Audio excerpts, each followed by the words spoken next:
welcome to our newscast. It's Monday, November 17th here in Seoul. I'm Laah Hyun-kyung. Our top story this afternoon, James Clapper, America's top intelligence official who recently visited North Korea, has talked about his trip to U.S. media outlets. He says North Korean officials didn't seem happy that his visit did not result in a breakthrough in terms of bilateral ties between Washington and Pyongyang. Kwon Soa has more. U.S. Director of National Intelligence James Clapper's trip to North Korea was a success in that he freed 2 American detainees there and crossed visiting the communist state off his professional bucket list. But the trip was apparently not as satisfying on North Korea's end. Clapper told CBS News in an interview over the weekend that North Korea seemed to be disappointed with the trip as there was no diplomatic breakthrough as a result. Clapper says the short letter he carried with him from President Barack Obama mostly stated that it would be received as a positive gesture to free American detainees Kenneth Bae and Matthew Miller. Clapper said the tone of the dinner he had with officials was pretty terse and that this atmosphere kept him apprehensive on whether he would be allowed to bring the captives back to the States. During talks on human rights, officials told him they don't want Washington kicking up a fuss about the issue. Clapper said officials in Pyongyang criticized the U.S. for attempting to intervene in their internal matters. He added that he got the impression the North felt it was under siege. The intelligence chief, however, also encountered a different tone on the sidelines when an official who appeared to be in his 40s expressed interest in Clapper visiting again in the future. Clapper said this seemed to embody the generational divide between the younger and older officials in the North Korean regime. Kwon Soa, ARIRANG News. A special North Korean envoy for leader Kim Jong-un left Pyongyang on this Monday for an 8-day trip to Russia. Choi Ryong-hae, one of Kim's closest aides, will visit Moscow as well as Vladivostok in Russia's Far East to discuss economic and political ties. Now, speculation is also ripe that he will meet with Russian President Vladimir Putin to deliver a personal letter from the young North Korean leader. Photos released by the Associated Press show Che being accompanied by North Korea's Vice Foreign Minister and Chief Nuclear Negotiator Kim Kye-kwan, suggesting North Korea's nuclear program may be a topic of conversation during the trip.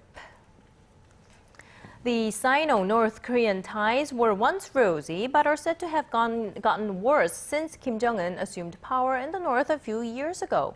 One of the indications of this is a multi-million-dollar bridge, which was supposed to boost trade between the two countries, but remains closed well after its scheduled opening date. Park Ji-won tells us more. This is the new Yalu River Bridge, linking the northeastern Chinese city of Tandong to North Korea's border city of Sinŭiju. The 3-kilometer-long structure was scheduled to open late last month, but Chinese state media reports the opening has been pushed back indefinitely.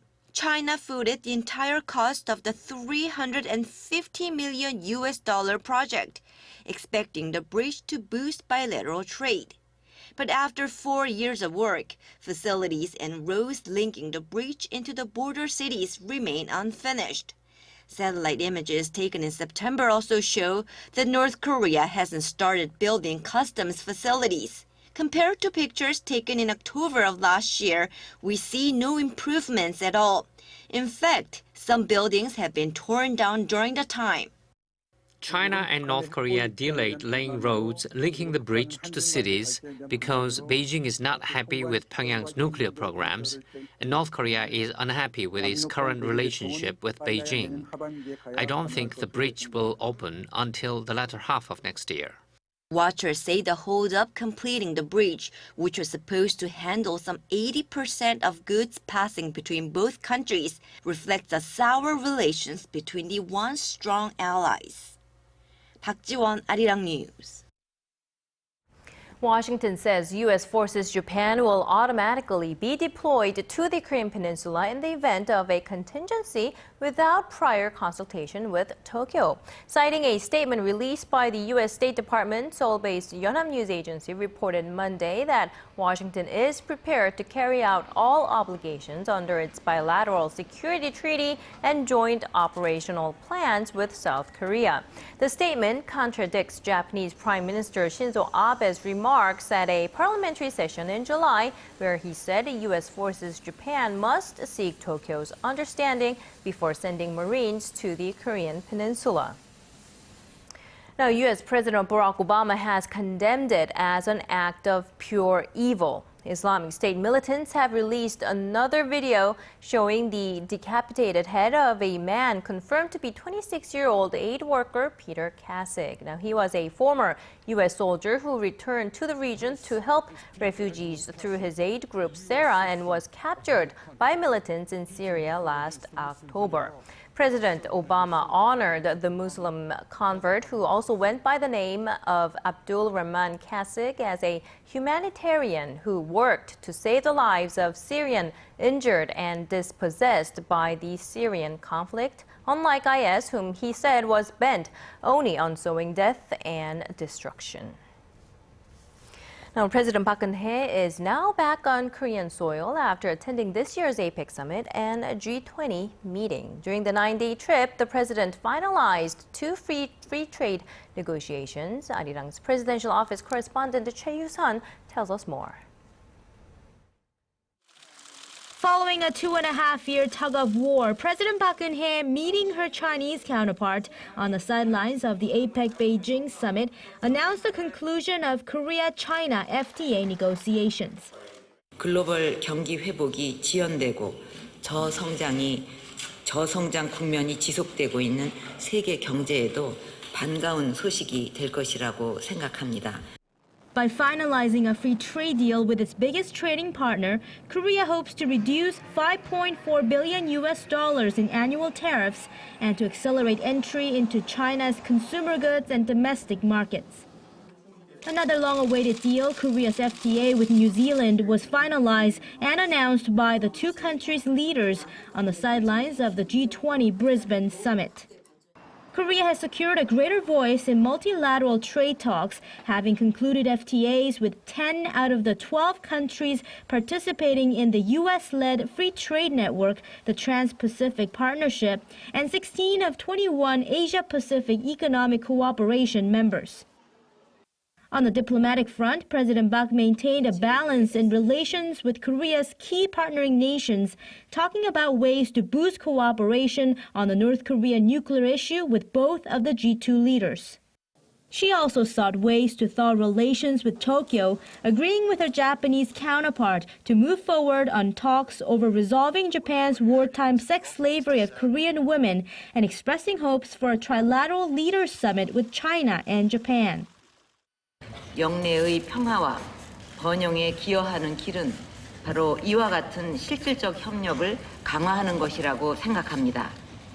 And lastly, at the G20 summit, the Korean leaders' growth strategy by way of social reforms, deregulation, and support for the creative industries received the highest grade among the G20 nations. Choi Yoo-sun, ARIRANG News. And in the political realm, the National Assembly has begun assessing next year's government budget with hopes of passing it by the legal deadline of December 2nd.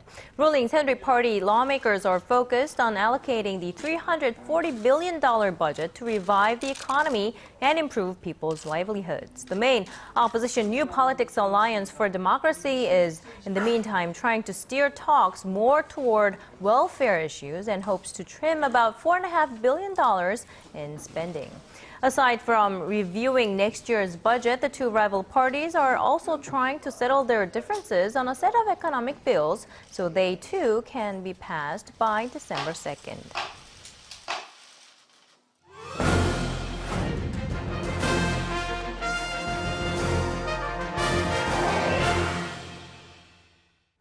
Smart homes are known to be one of the most promising areas in the Internet of Things, in which everything we touch pretty much is connected to the World Wide Web. Now, at first, Firms were quick to hook up home appliances to the net, but now they're exploring new ideas and products that are not traditionally electronic, like furniture. Here's our Kim Ji-yeon with this week's Industry Insight. Korea's largest telecommunications operator, SK Telecom, has partnered up with the country's #2 furniture maker, Hyundai to produce smart furniture. The devices will allow users to enjoy multimedia content from applications downloaded on a wireless network and will be available on both the iOS and Android operating systems. SK Telecom says it's the first company in the world to create smart furniture, and the development is in line with its goal of providing better smart home services amid the Internet of Things, where objects are being increasingly connected to the web. We thought that connecting the furniture most commonly used by homemakers would be a great way to expand the market of the Internet of Things, because they're mainly going to be the ones using smart home services. For example, users of this kitchen shelf can check produce prices or look up a recipe while listening to the radio. The shelf is also compatible with existing smart home devices that open or lock the front door and control room temperature. But these devices are not just for users who spend most of their time at home. This is one of my personal favorites, the dressing table. It's very convenient for workers like me who have to get up and rush to the office every morning. I can quickly check the latest news and my schedule while I do my hair and makeup. And there's sensors embedded in the mirrors, which are touchscreen. So it's also Bluetooth enabled, so I can receive and make calls or listen to my music using my smartphone. The development of other kinds of furniture, including smart beds and sofas, is also underway. Smart furniture will be available for commercial use by the end of this year and will be released to the public next year. SK Telecom and Hyundai say they hope to raise $45 million in sales of smart furniture by the year 2017. And the climate for their business looks bright due to the rising demand for smart home devices. Back in January, the CEO of U.S. tech giant Cisco Systems, John Chambers, said he saw the Internet of Things as a $19 trillion opportunity. The U.S.-based Consumer Electronics Association predicts sales of smart home devices will increase to nearly 36 million gadgets in 2017 from the current 3 million. Kim Ji-yeon, ARIRANG News.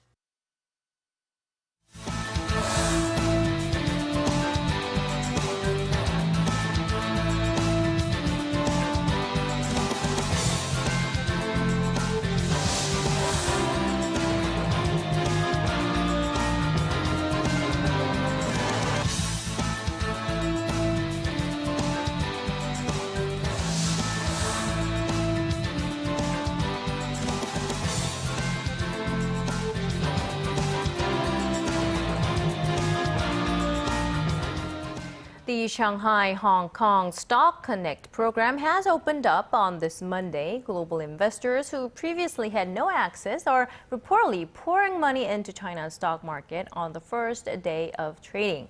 However, some analysts here in Seoul are concerned that it's going to have a negative impact on the Korean market. Kim Myung-gil has this report. China's Shanghai stock market opened up to individual foreign investors for the first time since it was launched 24 years ago. It's not a full opening, but the new trading link between the Shanghai and Hong Kong bourses will allow international investors eyeing Chinese stocks greater access to the market. From Monday, they are allowed to buy and sell over 550 of the largest A-grade shares listed in Shanghai directly via the Hong Kong Stock Exchange.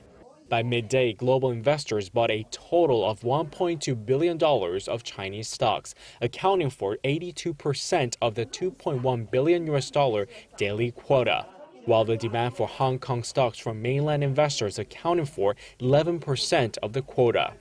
Previously, only institutional investors with a secured quota from the Chinese government could invest directly in China's domestic markets, but the new scheme is making foreign investment in the mainland a lot easier.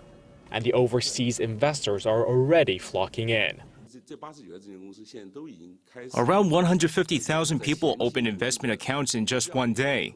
We expect more security agencies to open accounts for their clients over the next few days. China's finance minister announced that foreign investors will enjoy personal income tax exemptions on profits from investments through the Connect program for the next 3 years. Korean analysts say the move will negatively impact the domestic stock market, and they've expressed concerns about possible capital outflows to China. Kim Young-gil, ARIRANG News. Japan, the world's third largest economy, has slipped into recession after recording negative growth for the second straight quarter this year. The country's gross domestic product, or the GDP, during the July to September period shrank 0.4% from the previous quarter and 1.6% on year. Now, Japan had previously predicted economic recovery in the third quarter. 2.2% was the market estimate. Prime Minister Shinzo Abe has said he would use the third quarter growth figures to decide whether to delay an increase in the consumption tax rate to 10%. A hike from 5 to 8% in April affected growth in the second quarter. And in the meantime, the proportion of Korea's exports to Japan has dropped to a record low this year, with most of the blame being pointed to the weakening Japanese yen. Our Hwang Ji-hye has the details. The tumbling Japanese yen is weighing on Korean exporters trying to sell their products to the country. Data from Statistics Korea shows exports to Japan in the January to September period this year stood at roughly $24.5 billion, accounting for 5.7% of all Korean exports. That ratio is the lowest recorded since the agency started to compile such data in 1966. During the same period, exports to China took up around 25%, while the United States made up 12%. And Korean exports to Japan has been on a downward spiral for the past 3 years. Watchers attribute the drop to Korea's move to diversify its export markets and to the falling yen, which was triggered by the Japanese government's aggressive stimulus measures. The yen has lost a third of its value against the greenback since the end of 2012. The weak yen trend strengthens the price competitiveness of Japanese exporters and normally raises Korea's imports from Japan, but that has not happened yet. Experts say that's because of Japanese exporters that are not actively cutting their prices on the back of the weak yen and Korea's sluggish domestic demand that is slowing Korea's overall imports. Hwang Ji-hye, ARIRANG News. Now, Korea is taking inspiration from other countries and is aiming to turn itself into a gateway for global food exports in Northeast Asia. A $500 million project is expected to provide a new source of economic growth and job creation. Our Kim Min-ji has this next report. Korea has set its sights on the food industry as a new growth engine for the economy and is seeking to develop itself into a hub for the Northeast Asian food market. The Korea National Food Cluster, or Food Palace as it's called, is part of the Korean government's plan to build a food industrial complex that will facilitate business and research activities and become a convenient gateway for global exports. Located in Iksan, Jeollabuk-do province, the site is near major air and seaports and can be easily accessed by the capital via bullet train. And with its proximity to major markets like China and Japan, the government expects a $500 million project to have a substantial economic impact. The Korea National Food Cluster is expected to generate over $13 billion in sales, facilitate $3 billion in exports, and create 22,000 new jobs a year when it reaches full operation in 2020. The government has so far signed agreements with over 100 local and foreign companies and plans to lure more businesses and investors with incentives such as tax exemptions and state subsidies. While the European food market has been on the decline, the Northeast Asian market, with a population of 1.5 billion, is expected to emerge as a new major food market, accounting for over 30% of the global industry. The government says that with the initiative, it will create an environment for potential investors to use Food Palace as a springboard for international expansion. Kim Min-ji, ARIRANG News. Bringing you the fresh updates from stories breaking in Korea and abroad. we give you a bigger and better picture of the world. Join Laah Hyun-kyung live from Seoul. Every weekday, only on ARIRANG.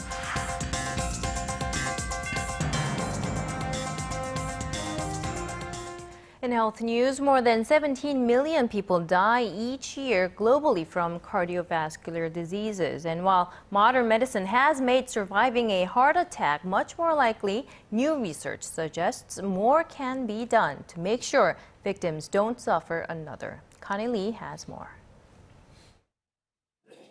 About 1 year ago, 73-year-old Lee Young-ho suffered a myocardial infarction, otherwise known as a heart attack. He immediately underwent a procedure to have a stent implanted that would increase blood flow to the heart and is now fully recovered.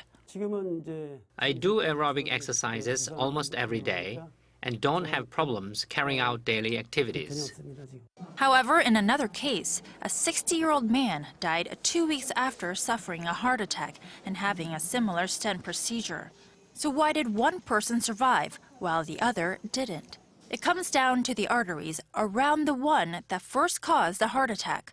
New research from doctors at Duke Medicine and other colleagues shows that more than half of patients who suffer from a heart attack caused by a blocked artery have one or both of their other arteries also clogged. Dr. Park Tae-gu of Seoul's Asan Medical Center was one of the researchers on the team who analyzed 28,000 patients for this study. The key point is that more than half of heart attack patients had a problem in their other arteries, which in turn affects their death rate. The study shows that within 30 days of a heart attack, patients with more than one clogged artery had a death rate of 3.3%, compared with a rate of 1.9% for those who had just one blockage. The latest research, published in the Journal of the American Medical Association, raises questions about whether and when more procedures for clearing other arteries should be pursued for heart attack patients. Connie Lee, ARIRANG News. Now, although it's known most widely as the tteokbokki town nowadays, Shindang-dong, located in the capital's north-central region, has somewhat of a rich history, rich enough to be used as a theme for a new art exhibition. Our Im Yoon-hee has our next story. Rows of machines and thread. Before its tteokbokki became famous, Shindang-dong was known for its sewing and the tons and tons of clothes it produced. Today, it's famous for some of the best tteokbokki in the nation, but the history of the street has a lot more than just rice cakes. A few of the citizens who have spent over half their lives at Shindang-dong now share their stories of the tteokbokki street, and the tools and materials used by some of the original shops now illustrate the spicy history. For some, art is more than just a pastime. It's a source of healing and communication. Young artists from around the nation have teamed up with handicapped children to create unique works of art. Pop artist Art Gnome, known for his lovable characters, wants to share the practice of art with others, especially with these children. My wish is that time spent drawing is not boring, but instead interactive and playful. My child is complimented while communicating with others, and so she feels a sense of accomplishment. It's a special opportunity for all of these young artists to work with a master in the field, and also to put their talents on display for the rest of the community to enjoy. Im Yoon-hee, ARIRANG News.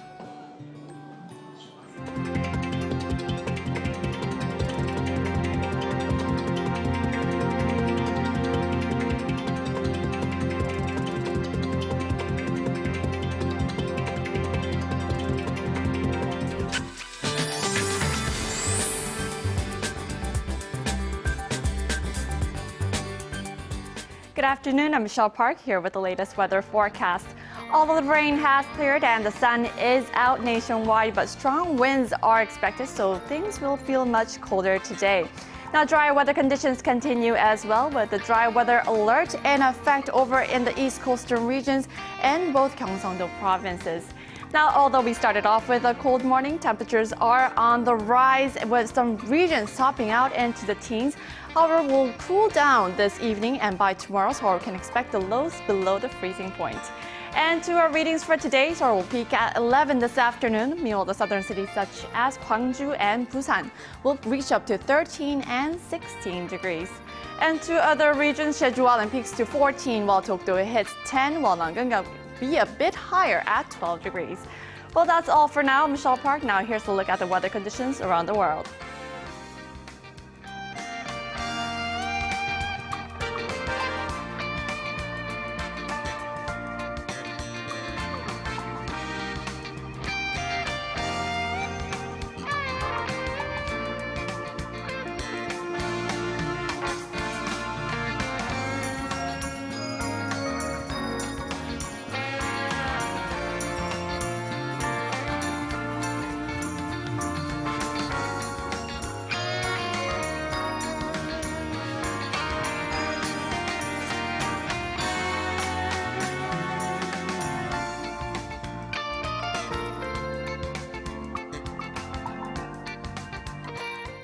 And that brings us to the end of our newscast. We'll be back at 6 p.m. Korea time. Thank you for watching.